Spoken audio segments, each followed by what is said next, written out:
கொல்கத்தாவில் நடைபெற்ற பெண் மருத்துவரின் கொடூர கொலையும் அதன் பின்னணியும். கொல்கத்தாவில் பயிற்சி மருத்துவர் பாலியல் வன்கொடுமை செய்து கொலை செய்யப்பட்டுள்ள சம்பவம் நாடு முழுவதும் பெரும் அதிர்வலைகளை ஏற்படுத்தியுள்ளது. ஆர்ஜிகர் அரசு மருத்துவக் கல்லூரி மருத்துவமனையில் அரங்கேறிய இந்த கொடூர சம்பவத்தை கண்டித்து நாடு முழுவதும் உள்ள மருத்துவர்கள், பயிற்சி மருத்துவர்கள் மற்றும் மருத்துவ பணியாளர்கள் அனைவரும் இணைந்து போராட்டத்தில் ஈடுபட்டு வருகின்றனர்.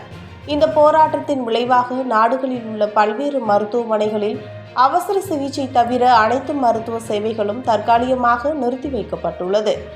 இந்த நிலையில் பயிற்சி பெண் மருத்துவர் கொடூரமான முறையில் கொலை செய்யப்பட்டுள்ள இந்த வழக்கை சிபிஐக்கு மாற்றியுள்ளனர். இதனையடுத்து மருத்துவ மாணவி சடலமாக கிடந்த அந்த அறையின் அருகில் இருந்த சிசிடிவி காட்சியை சோதிக்க பொழுது அந்த அறையில் இருந்து அதிகாலையில் சஞ்சய் ராய் என்பவர் வெளியில் வந்துள்ளார். இந்த நிலையில் கொலையாளி சஞ்சய் ராயை சிபிஐ அதிகாரிகள் கைது செய்து விசாரணை மேற்கொண்டனர். அந்த விசாரணையில் சஞ்சய் ராய் என்பவர் காவல் தன்னார்வலராக பணிபுரிந்து வந்ததாகவும் இவருக்கு ஏற்கனவே 4 திருமணங்கள் நடந்துள்ளதாகவும் தெரியவந்தது. அந்த 4 மனைவிகளையும் பாலியல் ரீதியாக சஞ்சய் ராய் கொடுமை செய்து வந்ததாகவும் கூறப்படுகிறது.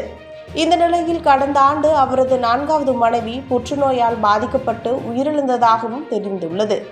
மேலும் பயிற்சி மருத்துவ மாணவியின் உடற்கூறாய்வு அறிக்கையில் 150 மில்லிகிராம் விந்தணு இருந்ததாக தெரிவிக்கப்பட்டுள்ளது. இந்த நிலையில் மருத்துவ மாணவியின் இந்த கொடூர கொலை வழக்கை கொல்கத்தா உச்சநீதிமன்றம் தானாக முன்வந்து இந்த வழக்கை விசாரணைக்கு எடுத்துள்ளது. இந்த வழக்கில் இந்திய தலைமை நீதிபதி PY சந்திரசூட், நீதிபதி JP பார்த்திவாலா மற்றும் நீதிபதி மனோஜ் மிஸ்ரா ஆகியோர் அடங்கிய அமர்வு விசாரிப்பதாகவும் இந்த வழக்கு நாளை ஆகஸ்ட் 20ஆம் தேதி விசாரணைக்கு வருவதாகவும் NIA அதிகாரிகள் தெரிவித்துள்ளனர். மேலும் பெண் மருத்துவரின் வழக்கை விசாரிக்கும் சிபிஐ குழு கொல்கத்தாவில் உள்ள ஆர்ஜிகர் அரசு மருத்துவக் கல்லூரி மருத்துவமனை மற்றும் மருத்துவமனையின் அவசர சிகிச்சை பிரிவில் 3D லேசர் மேப்பிங்கை பரிசோதிக்க உள்ளதாக தெரிவித்துள்ளனர்.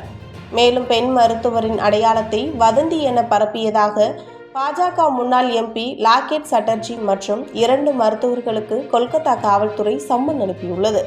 அதன்படி அந்த சம்மனில் மருத்துவர் குணால் சர்க்கார் மற்றும் மருத்துவர் சுப்ரண்ணா கோஸ்வாமி ஆகியோர் வரும் ஞாயிற்றுக்கிழமை மாலை 3 மணிக்கு கொல்கத்தா வால்பஜாரில் உள்ள காவல்துறை தலைமையகத்தில் அதிகாரிகள் முன்பு ஆஜராகுமாறு குறிப்பிட்டுள்ளனர்.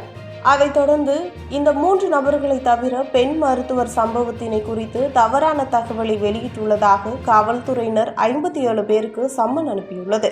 மேலும் கொல்கத்தா காவல்துறை ஆகஸ்ட் 18ஆம் தேதி முதல் 7 நாட்களுக்கு ஆர்ஜிகர் அரசு மருத்துவக் கல்லூரி மருத்துவமனையை சுற்றி பாரதிய நாகரிக சுரேஷு சங்கீதா 2023 பிரிவின் கீழ் 163 சட்டத்தின்படி சட்டம் ஒழுங்கை உறுதிப்படுத்த வேண்டும் என உச்சநீதிமன்றம் உத்தரவிட்டுள்ளது.